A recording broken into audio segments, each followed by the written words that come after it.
Assalamualaikum warahmatullahi wabarakatuh. Nama saya Intan Nuraini dari AKP 7A. Di sini saya akan membahas tentang pengendalian internal. Pengertian pengendalian internal. Pada edisi yang baru ini, COSO 2013 mendefinisikan pengendalian internal adalah pengaruh dari dewan direksi, entitas manajemen, dan personil lainnya terhadap proses yang terjadi sebagai penjamin dalam pencapaian tujuan perusahaan, baik terkait dengan operasi, pelaporan, maupun kepatuhan. Definisi tersebut mencerminkan beberapa konsep yang sangat mendasar fundamental yang menekankan bahwa pengendalian internal satu ditunjukkan untuk pencapaian tujuan dalam satu atau beberapa kategori, dua proses yang merupakan tugas dan kegiatan yang berjalan, tiga dilaksanakan oleh manusia, empat mampu memberikan kemampuan yang memadai, lima dapat menyesuaikan diri dengan struktur entitas. Tujuan pengendalian internal ada terbagi tiga. Satu, tujuan operasional yang berkenaan dengan efektif dan efisiennya kegiatan entitas. Dua, tujuan pelaporan yang berkenaan dengan pelaporan keuangan internal dan eksternal serta pelaporan non-keuangan dari sisi reliability, timelines, transparency, atau standard setters. Tiga, tujuan ketaatan yang berkenaan dengan ketaatan terhadap hukum dan ketentuan perundang-undang yang relevan dengan entitas tersebut. Jenis pengendalian internal berdasarkan tujuannya. Pengendalian internal dibagi ke dalam dua jenis, yaitu satu, pengendalian internal akuntansi yang meliputi persetujuan, keandalan data, pemisahan fungsi operasi, penyimpanan, pencatatan hingga pengawasan aset atas kekayaan. Dua, pengendalian internal administrasi yang meliputi efisiensi usaha, kebijakan direksi, analisis risiko, manajemen sumber daya hingga pengendalian mutu. Unsur-unsur pengendalian internal secara umum. Ada beberapa unsur sistem pengendalian internal, yaitu satu, struktur yang mampu memisahkan tanggung jawab fungsional secara jelas dan tegas. Misal, dalam akuntansi harus ada dua orang yang bertugas secara berbeda, yaitu orang yang menerima transaksi dan orang yang mencatat transaksi keuangan. Dua, sistem wewenang dan prosedur pencatatan yang memberikan perlindungan unsur laporan keuangan. Contoh pengendalian internal kas perusahaan.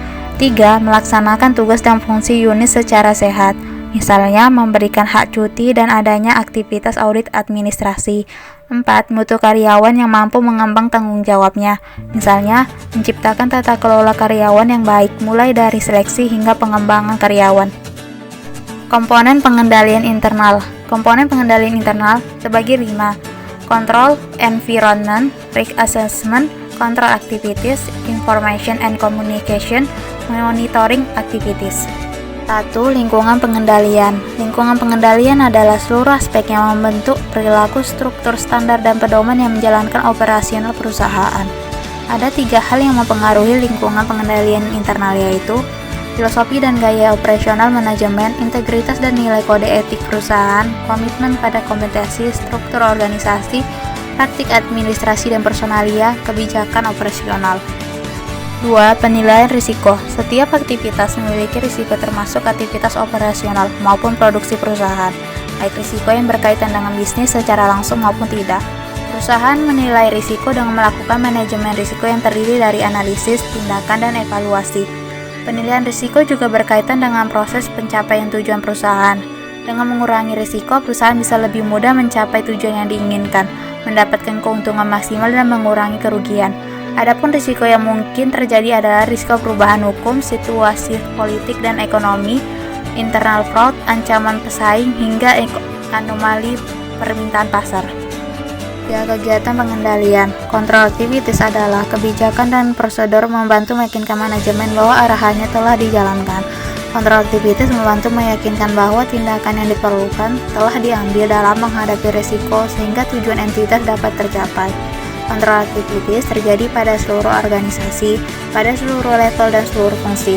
Control activities termasuk berbagai kegiatan yang berbeda-beda seperti penyetujuan, otorisasi, verifikasi, rekonsiliasi, review terhadap performa operasi, keamanan terhadap aset, pemisahan tugas.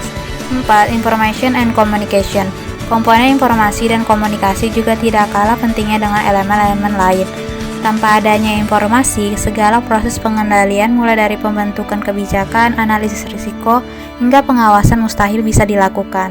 Informasi dan komunikasi juga digunakan untuk menilai kejadian atau kondisi yang mampu berpengaruh dalam pengambilan keputusan dan juga pelaporan eksternal. 5. Monitoring. Fungsi pengawasan dalam pengendalian internal adalah memastikan bahwa setiap aktivitas pengendalian berjalan sesuai dengan pedoman atau prosedur. Selain itu, dengan adanya pengawasan, manajemen perusahaan bisa mengidentifikasi langkah-langkah yang lebih efektif dalam mencapai tujuan. Pengawasan dapat dilakukan dengan dua hal. Pertama, penilaian khusus atau audit internal maupun keuangan. Kedua, dengan mengidentifikasi adanya sinyal peringatan yang berhubungan dengan perilaku karyawan dan juga sistem akuntansi. Contoh sinyal peringatan yang berhubungan dengan karyawan adalah perubahan perilaku seperti kinerja yang semakin memburuk dan seringnya karyawan mengambil absen. Sedangkan contoh sinyal peringatan pada sistem akuntansi adalah adanya transaksi yang tidak biasa pada pembelian atau perbedaan data antara setoran kas harian dengan setoran bank. Kekurangan sistem pengendalian internal. 1. Hubungan nepotisme dalam membangun sistem pengendalian yang kerap menimbulkan ketidakadilan pada kalangan anggota atau karyawan perusahaan. 2. Praktik solusi di mana sekelompok orang baik konsumen, sesama karyawan maupun vendor bekerja sama untuk melakukan kecurangan. Ketiga, anomali kebijakan pemerintah dan kondisi sosial politik budaya di wilayah atau negara tempat perusahaan berdiri. Keempat, tindakan pesaing yang sejatinya di luar kontrol perusahaan. Yang kelima, perubahan perilaku konsumen. Misalnya, konsumen tidak mau lagi menggunakan produk perusahaan karena nilai manfaatnya yang semakin berkurang. Sekian presentasi dari saya. Wabillahi taufiq wal hidayah. Wassalamualaikum warahmatullahi wabarakatuh.